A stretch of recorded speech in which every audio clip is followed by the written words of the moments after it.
Hi, ഞാൻ doctor Juhi Das Q&B health കെയറിലെ homoeopathic ഫിസിഷ്യനാണ്. വിറ്റിലിഗോ അഥവാ വെള്ളപ്പാണ്ട് ഇതൊരു ഓട്ടോ ഇമ്മ്യൂൺ ഡിസോർഡർ ആണ്. ഓട്ടോ ഇമ്മ്യൂൺ എന്ന് പറയുമ്പം നമ്മളെ ഇമ്മ്യൂൺ സിസ്റ്റത്തിനെ, അതായത് ഇമ്മ്യൂൺ സിസ്റ്റം നമ്മളെ കോശങ്ങളെ തന്നെ ആക്രമിക്കുന്ന ഒരു അവസ്ഥയാണ് ഓട്ടോ ഇമ്മ്യൂൺ ഡിസോർഡർ എന്ന് പറയുന്നത്.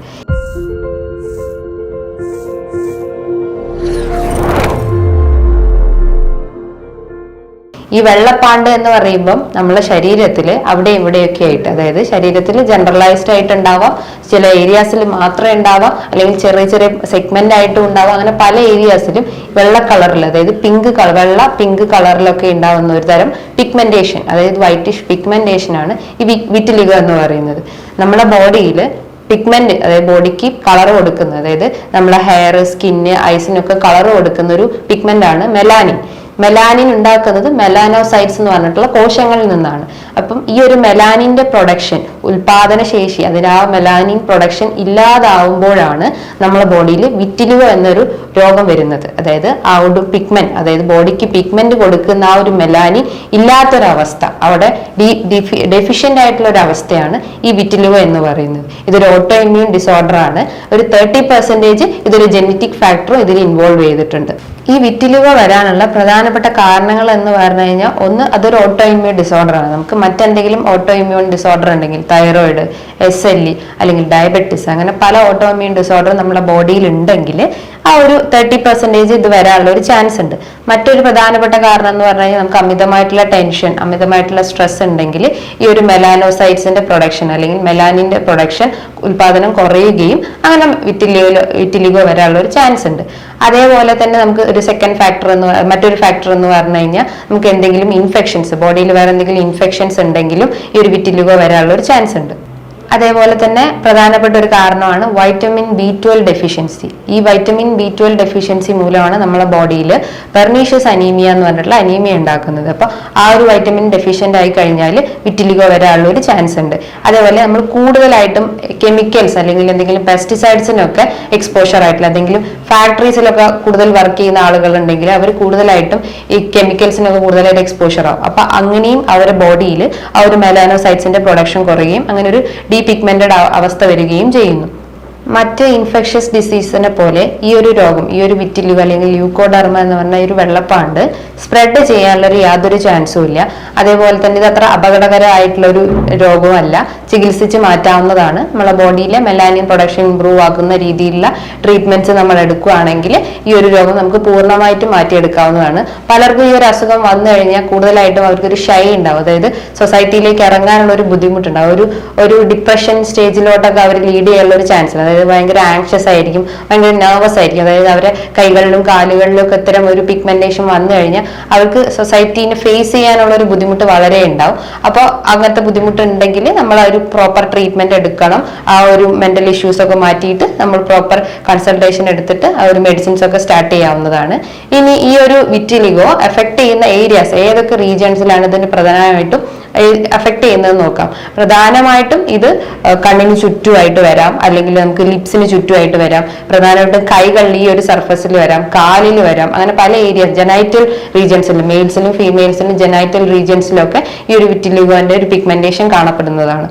ഈ ഒരു വിറ്റിലിഗോ പ്രധാനമായിട്ടും എഫക്ട് ചെയ്യുന്ന ഒരു ഏജ് ഗ്രൂപ്പ് എന്ന് പറഞ്ഞാൽ ഒരു 10 വയസ്സ് മുതൽ 30 വയസ്സ് വരെയാണ്. അപ്പൊ ആ ഒരു നമുക്ക് വിറ്റിലിഗോ വരാനുള്ള ഒരു ടെൻഡൻസി എന്ന് പറഞ്ഞു കഴിഞ്ഞാൽ, നമ്മളെ ബോഡിയിൽ എന്തെങ്കിലും സ്കാർ അല്ലെങ്കിൽ മുറിവ് ഉണ്ടായി കഴിഞ്ഞു കഴിഞ്ഞാൽ അതിന് ചുറ്റും ഒരു വൈറ്റ് കളർ ഡെവലപ്പ് ചെയ്യാനുള്ള ചാൻസ് ഉണ്ട്. അപ്പൊ നമുക്ക് മനസ്സിലാക്കാം ആ ഒരു സൈനാണ് നമ്മളെ ബോഡിയിൽ വിറ്റിലിഗോ വരാനുള്ള ഒരു ചാൻസ് എന്ന് പറയുന്നത്. ഈ ഒരു വിറ്റിലിഗോ ആണെന്ന് കരുതി നമ്മൾ പല അസുഖങ്ങളും ആയിട്ട് തെറ്റിദ്ധരിക്കപ്പെട്ടിട്ടുണ്ട്. അത് പ്രധാനമായിട്ടും ഇഡിയോപ്പതിക് ഗട്ടേറ്റ് ഹൈപ്പോമെലനോസിസ് എന്ന് പറയുന്നത്. ഇഡിയോപ്പതിക് ഗട്ടേറ്റ് ഹൈപ്പോമെലനോസിസ് എന്ന് പറഞ്ഞു കഴിഞ്ഞാൽ നമ്മുടെ ശരീരത്തിൽ ഒരു ചെറിയ ചെറിയ കുത്തുകൾ, ഒരു പിൻ പോയിന്റ് സൈസ്, അതായത് 0.5 അല്ലെങ്കിൽ ഒരു 1/2 സെന്റിമീറ്റർ നീളത്തിലുള്ള ഒരു സൈസ് രീതിയിലുള്ള ഒരു പിഗ്മെന്റേഷൻ വരുവാണെങ്കിൽ അത് ഇഡിയോപ്പതിക് ഗട്ടേറ്റ് ഹൈപ്പോമെലനോസിസ് എന്ന് പറയും. അതേപോലെ കുട്ടികളിലാണെങ്കിൽ നേവിയസ് പിഗ്മെന്റേഷൻ എന്ന് പറയും. അതായത് ഒരു മറുക് പോലെ ചെസ്റ്റ് റീജിയനിലൊക്കെ കുട്ടികളിൽ ഒരു വൈറ്റ് പാച്ചസ് പോലെ കാണപ്പെടുകയാണെങ്കിൽ അതിന് നേവിയസ് പിഗ്മെന്റേഷൻ എന്ന് പറയുന്നു.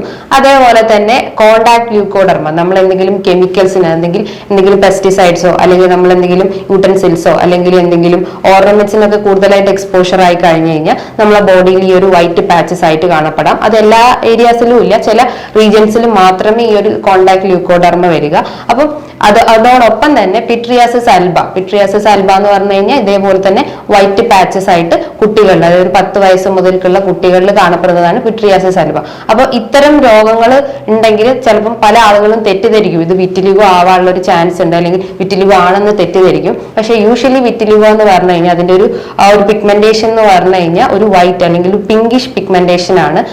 ഐ മീൻ ഡാർക്ക് പിങ്കിഷ് കളറിലായിട്ടായിരിക്കും നമ്മളെ ആ ഒരു ഏരിയാസിലൊക്കെ ഒരു പിഗ്മെന്റേഷൻ കാണിക്കുക. പ്രധാനമായിട്ടും ഞാൻ പറഞ്ഞു അതൊരു ലോക്കലൈസ്ഡ് ആയിട്ട് കാണിക്കാം അല്ലെങ്കിൽ ജനറലൈസ്ഡ് ആയിട്ട് കാണിക്കാം. അതായത് ലിപ്സ്, ഫേസിൽ, കൈകാലുകളിൽ, ജനൈറ്റൽ റീജിയൻ, അങ്ങനെ പല ഏരിയാസിലും ഈ ഒരു വിറ്റിലിഗോന്റെ പിഗ്മെന്റേഷൻ കാണിക്കുന്നതാണ്. ഈ ഒരു വിറ്റിലിഗോ എന്ന് പറഞ്ഞാൽ ക്ലാസിഫൈ ചെയ്യുമ്പോൾ പല രീതിയിലായിട്ട് ക്ലാസിഫൈ ചെയ്യുന്നുണ്ട്. യൂണിവേഴ്സൽ വിറ്റിലിഗോ എന്ന് പറയാം, ജനറലൈസ്ഡ് വിറ്റിലിഗോ എന്ന് പറയാം, സെഗ്മെന്റൽ വിറ്റിലിഗോ എന്ന് പറയാം, അതുപോലെ എക്രോഫേഷ്യൽ വിറ്റിലിഗോ എന്ന് പറയാം. എക്രോഫേഷ്യൽ എന്ന് പറഞ്ഞാൽ നമ്മളെ കയ്യിലും ഫേസിലും ഒക്കെ കാണുന്നതിനാണ് എക്രോഫേഷ്യൽ വിറ്റിലിഗോ എന്ന് പറയാം. അങ്ങനെ പല രീതിയിൽ ഈ ഒരു വിറ്റിലിഗോനെ നമ്മൾ തരംതിരിച്ചിട്ടുണ്ട്. അപ്പം ഏതാണ് വിറ്റിലിഗോ അല്ലെങ്കിൽ ഏതാണ് മറ്റു അസുഖം നമ്മൾ ഒരു ഡോക്ടറെ കൺസൾട്ട് ചെയ്താലേ നമുക്ക് സാധിക്കുന്നുള്ളൂ. അപ്പം ആ ഒരു പിഗ്മെന്റേഷൻ എത്രത്തോളം ഉണ്ട് അല്ലെങ്കിൽ അതിന്റെ സൈസ് എത്രത്തോളം ഇൻക്രീസ് ചെയ്തിട്ടുണ്ടെന്ന് നമുക്കൊരു ഡോക്ടറെ കൺസൾട്ടേഷൻ ചെയ്തതിൽ മാത്രമേ നമുക്ക് അറിയാൻ സാധിക്കുള്ളൂ. ഈ ഒരു വിറ്റിലിഗോ അല്ലെങ്കിൽ ഈ ഒരു കേസ് വരുന്നതിന്റെ മുന്നേ നമ്മൾ ഈ ഒരു ബുദ്ധിമുട്ട് ഉണ്ടെങ്കിൽ നമ്മൾ അവോയ്ഡ് ചെയ്യേണ്ട 2 കാര്യങ്ങൾ എന്ന് പറഞ്ഞാൽ നമ്മൾ കൂടുതലായിട്ടും സൺ എക്സ്പോഷർ, അതായത് വെയിൽ കൊള്ളുന്നത് ഒഴിവാക്കാൻ ശ്രമിക്കുക. നമുക്കറിയാം ഈ മെലാനിന്റെ സഹായത്തോടെയാണ് നമ്മുടെ ബോഡിയിൽ യു വി റേസിന്റെ ആ ഒരു പ്രിവെൻഷൻ അല്ലെങ്കിൽ അതിന് പ്രൊട്ടക്ട് ചെയ്യുന്നത്, യു വി റേസ് വരുന്നത് പ്രൊട്ടക്ട് ചെയ്യുന്നത് ഈ ഒരു മെലാനിന്റെ സഹായത്തോടെയാണ്. അപ്പൊ വിറ്റിലിഗോന്റെ കേസിൽ മെലാനിന്റെ പ്രൊഡക്ഷൻ ഇല്ലാത്തൊരവസ്ഥയാണ്. അപ്പം കൂടുതലായിട്ടുള്ള ആ ഒരു മെലാനിൻ പ്രൊഡക്ഷൻ കുറയുകയും നമ്മളെ ആ ഒരു സൺ എക്സ്പോഷർ കൂടുകയും ചെയ്യുന്നു. അപ്പം ആ ഒരു സൺ എക്സ്പോഷർ കുറയ്ക്കാൻ ശ്രമിക്കുക കഴിവതും. അതേപോലെ നമ്മൾ ഒഴിവാക്കേണ്ട ഒരു കാര്യമാണ് നമ്മൾ അമിതമായിട്ട്, അതായത് ടാറ്റു ചെയ്യുന്ന ആളുകൾ, സ്കിന്നിലൊക്കെ ടാറ്റു ചെയ്യുന്ന ആളുകൾ ഉണ്ടാവും. അപ്പൊ അത് ഒഴിവാക്കാൻ ശ്രമിക്കുക. അതും നമ്മളെ ഒരു പിഗ്മെന്റേഷൻ അല്ലെങ്കിൽ മെലാനോസൈറ്റ്സിന്റെ പ്രൊഡക്ഷൻ കുറയ്ക്കാനാണ് നോക്കുന്നത്. ഈ ഒരു വിറ്റിലിഗോ കേസിന് നമ്മൾ ഡയറ്ററി മാനേജ്മെന്റ് അല്ലെങ്കിൽ ഡയറ്റിന്റെ അകത്ത് നമ്മൾ ഒഴിവാക്കേണ്ട ഭക്ഷണങ്ങൾ എന്ന് പറഞ്ഞു കഴിഞ്ഞാൽ സിട്രസ് ഭക്ഷണങ്ങൾ, അതായത് ഓറഞ്ച്, മൊസംബി, അതേപോലെ ടൊമാറ്റോ, ക്രൂസിഫറസ് വെജിറ്റബിൾസ്, അങ്ങനത്തെ സിട്രസ് കണ്ടൻസ് ഉള്ള ഭക്ഷണങ്ങൾ ഒഴിവാക്കുക. അതായത് വൈറ്റമിൻ സി റിച്ച് ആയിട്ടുള്ള ഭക്ഷണങ്ങൾ ഒഴിവാക്കാൻ നോക്കുക. അതേപോലെ തന്നെ റെഡ് മീറ്റ് എന്ന് പറയുമ്പോൾ പോർക്ക്, ബീഫ്, മട്ടൺ, അതൊക്കെയാണ് റെഡ് മീറ്റ്. ഇതും കൂടുതലായിട്ട് എടുക്കുകയാണെങ്കിൽ നമ്മുടെ ബോഡിയിൽ ഈ ഒരു പിഗ്മെന്ററി പ്രശ്നങ്ങൾ ഉണ്ടാക്കുന്നതാണ്.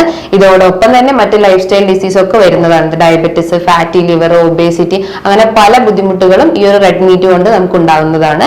പിന്നെ പ്രധാനമായിട്ട് ഒഴിവാക്കേണ്ട മെയിൻ കാരണം തന്നെ എല്ലാ രോഗങ്ങൾക്കുള്ളത് തന്നെ ആൽക്കഹോളും സ്മോക്കിങ്ങും. ഇത് രണ്ടും പൂർണ്ണമായിട്ട് ഒഴിവാക്കി കഴിഞ്ഞാൽ മറ്റ് പല അസുഖങ്ങളും പ്രിവെന്റ് ചെയ്യാൻ സഹായിക്കുന്നതാണ്. അതേപോലെ തന്നെ ലാസ്റ്റ് ആയിട്ട് നമ്മൾ ഒഴിവാക്കേണ്ട ഒരു കാര്യമാണ് ഗ്ലൂട്ടൻ ആയിട്ടുള്ള ആട്ട, മൈദ, റവ ആയിട്ടുള്ള ഭക്ഷണങ്ങൾ കഴിവതും ഒഴിവാക്കാൻ ശ്രമിക്കുക. പിന്നെ കൂടുതലായിട്ട് നമ്മൾ ധാന്യങ്ങൾ, അതായത് ഫ്രൂട്ട്സ് ഒക്കെ ഉൾപ്പെടുത്താവുന്നതാണ്. പകരം ഈ ഗ്ലൂട്ടൻ ഒഴിവാക്കിയിട്ട് ഇത്തരം ഫ്രൂട്ട്സ് ഒക്കെ മെയിൻറ്റെയിൻ ചെയ്യാൻ നോക്കുന്നതാണ്. ഇനി എന്തൊക്കെയാണ് ഡയറ്റ്, അതായത് വിറ്റിലിഗോ പേഷ്യൻസ് ഫോളോ ചെയ്യേണ്ട ഡയറ്റ് എന്തൊക്കെയാണെന്ന് പറഞ്ഞു കഴിഞ്ഞാൽ alpha linoleic acid, folic acid, vitamin B12, ഈ 3 ഡയറ്റ് നമ്മൾ ഭക്ഷണത്തിൽ ഉൾപ്പെടുത്തി കഴിഞ്ഞാൽ വിറ്റിലിഗോ എന്ന അസുഖത്തെ നമുക്ക് പൂർണ്ണമായിട്ട് മാറ്റിയെടുക്കാവുന്നതാണ്. ആൽഫ ലിനോയിക് ആസിഡ് അടങ്ങിയിട്ടുള്ള ഭക്ഷണങ്ങൾ എന്ന് പറഞ്ഞാൽ പംകിൻ സീഡ്സ് അല്ലെങ്കിൽ ഫ്ലാക്സ് സീഡ്സ്, നട്ട്സിൽ നോക്കുമ്പോൾ ബദാം, വാൾനട്ട്സ് ഒക്കെ, ഇതൊക്കെ കൂടുതലായിട്ടും ആൽഫ ലിനോയിക് അടങ്ങിയിട്ടുള്ള ഭക്ഷണങ്ങളാണ്. അതേപോലെ വൈറ്റമിൻ B12 അടങ്ങിയിട്ടുള്ള ഭക്ഷണം എന്ന് പറഞ്ഞാൽ മിൽക്ക് അല്ലെങ്കിൽ ലീഫി വെജിറ്റബിൾസ്, ഫിഷ് അല്ലെങ്കിൽ ചിക്കൻസ്, ഇതിന്റെ അകത്ത് കൂടുതലായിട്ടും വൈറ്റമിൻ B12 അടങ്ങിയിട്ടുള്ള ഭക്ഷണങ്ങളാണ്. അപ്പൊ വൈറ്റമിൻ B12ന്റെ കുറവ് മൂലം നമുക്ക് അനീമിയയിലേക്ക് വരെ അസുഖം വരാനുള്ള ഒരു ചാൻസ് ഉണ്ട്. അപ്പൊ കൂടുതലായിട്ടും വൈറ്റമിൻ B12 അടങ്ങിയിട്ടുള്ള ഭക്ഷണങ്ങൾ കൂടുതലായിട്ട് ഉൾപ്പെടുത്താൻ നോക്കുക. അതേപോലെ തന്നെ ഉൾപ്പെടുത്തുന്നതാണ് ആൽഫ ലിനോയിക് ആസിഡ്, അതേപോലെ തന്നെ ഫോളിക് ആസിഡ് പ്രഗ്നന്റ് ലേഡീസിലൊക്കെ കൊടുത്തു കഴിഞ്ഞാൽ ആ ഒരു അമ്മയ്ക്കും കുഞ്ഞിനും ഈ ഒരു വിറ്റിലിഗോ വരാനുള്ള ഒരു ചാൻസ് കുറയ്ക്കാവുന്നതാണ്. ഈ ഒരു 3 ഡയറ്റ് നമ്മൾ ഭക്ഷണത്തിൽ കൂടുതലായിട്ട് ഉൾപ്പെടുത്താവുന്നതാണ്. ഇനി ഇതുമായി ബന്ധപ്പെട്ട് എന്തെങ്കിലും സംശയങ്ങൾ ഉണ്ടെങ്കിൽ താഴെ കാണുന്ന നമ്പറിൽ നിങ്ങൾക്ക് കോൺടാക്ട് ചെയ്യാവുന്നതാണ്. ഇനിയും മറ്റൊരു വീഡിയോയുമായി വീണ്ടും കാണാം. താങ്ക്